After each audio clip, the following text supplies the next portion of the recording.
লুঠের রাজত্ব কোথায় বেশি, ধান্দা কোথায় বসাবে, সেই মনোভাব থেকে রাজনীতির নেতারা পশ্চিমবাংলায় চলছে। তৃণমূলে পোষালে থাকো, না ধান্দায় পোষালে বিজেপিতে চলো, বিজেপিতে থাকো, ধান্দা না পোষালে তৃণমূলে চলো। সকালে তৃণমূল, বিকেলে বিজেপি, ফারাক কিছু নেই। এ প্রতিদিন দেখছি আমরা। ধন্যবাদ এবং শুভেচ্ছা জানাচ্ছি।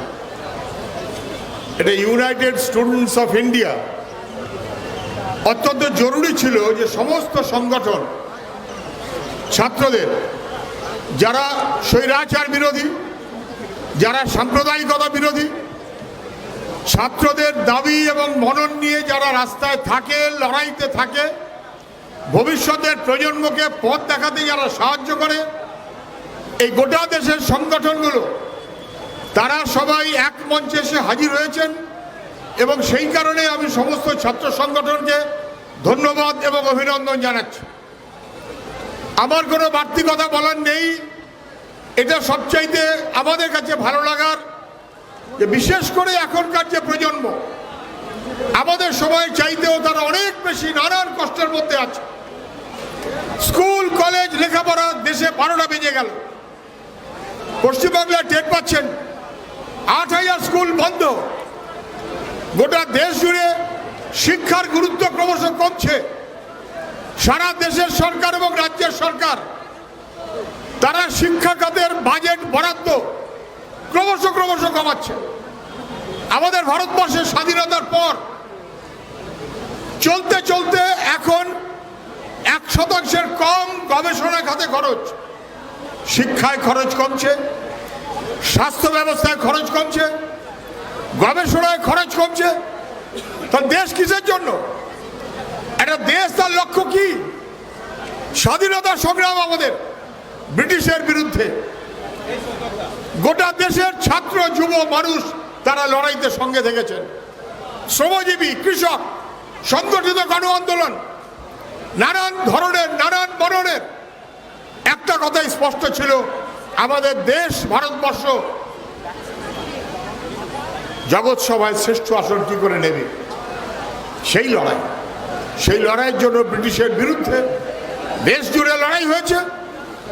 এবং তারপর আমাদের চাইতে যারা পিছিয়ে ছিল অনেক, আমাদের চাইতে 2 বছর পরে স্বাধীন হওয়া চীন, গোটা চীন দেশটা এগিয়ে যেতে পারলো।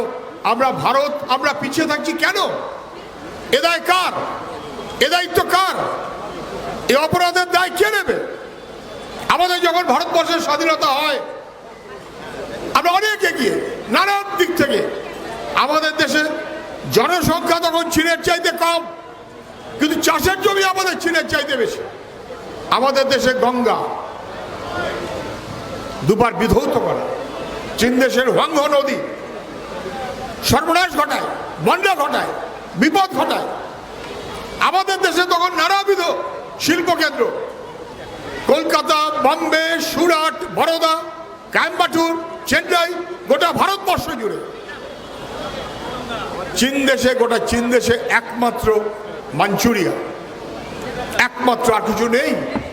তাহলে আমার ভারতবর্ষ শিল্পে এগিয়ে, কৃষিতে এগিয়ে, জনসংখ্যা কম, রেলপথের বিস্তার বেশি।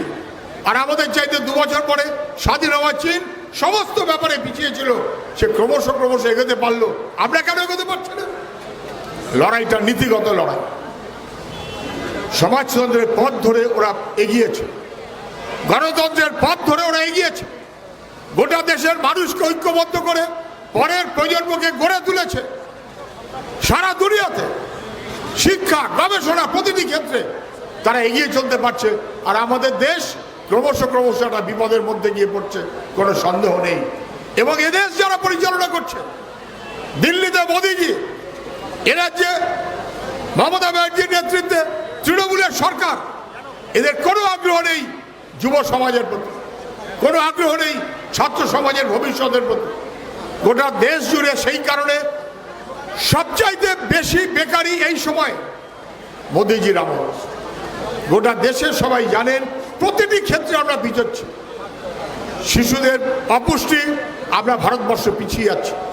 ক্ষুধা সূচক, আমরা পিছিয়ে যাচ্ছি। গণতন্ত্র, ট্রান্সপারেন্সি, আমরা পিছিয়ে যাচ্ছি। একটা দেশ মানে দেশের ভূখণ্ড না, একটা দেশ মানে দেশের মানুষ এবং তার ভবিষ্যৎ, তার স্বপ্ন দেখা। আমাদের গোটা দেশটাকে সর্বনাশের মধ্যে ফেলে দিচ্ছে। আর এখন যা চলছে গত কয়েকটা বছর ধরে, সামনে ভোট, দিল্লি লড়াই করে যাচ্ছে একটাই মনোভাব মোদিজির, যেভাবেই হোক ক্ষমতায় থাকতে হবে। হাল দিল্লির ভালো না। পশ্চিমবাংলাতে তৃণমূল একই রকম, যাই হোক না কেন ভোটে জিততে হবে। লুট করো, রাহাজানি করো, লুঠেরাদের রাজত্ব বানাও। আমার আগের বক্তারা বলেছে, আপনারা সবাই শুনেছেন, ছাত্ররা কেউ কম বোঝে না। আমার শুধু কথা হবে একটাই, লেখাপড়া, সমাজ জীবন, ভবিষ্যতের স্বপ্ন আমাদের নিজেদেরই পথ কেটে এগোতে হবে। বিজেপির পথে গোটা দেশের মানুষকে ওরা নিয়ে যেতে চায়, ওটা সর্বনাশা পথ। এবং সর্বনাশা পথ কদিন পরে লোকসভার ভোটে দেখবেন। লিখে রাখুন, যারা মনে করছেন লোকসভার এই নির্বাচনের মধ্য দিয়ে বিজেপি চচ্চর করে এগিয়ে যাবে, তারা লিখে রাখতে পারেন, এই লোকসভা নির্বাচনে বিজেপির হাল ভালো হবে না, খারাপ হবে, হারতে বাধ্য। এটা কেউ না জানলেও মোদিজি জেনে গেছেন। সেই কারণে জলের তলায় ডুব দিয়ে পাথর খুঁজে বেড়াবার চেষ্টা করছেন, যদি পাথরে হাত দিয়ে অন্তত টিকে থাকা যায়। ঠিক একই রকম ভাবে পশ্চিমবাংলা, অপরাধের পর অপরাধ।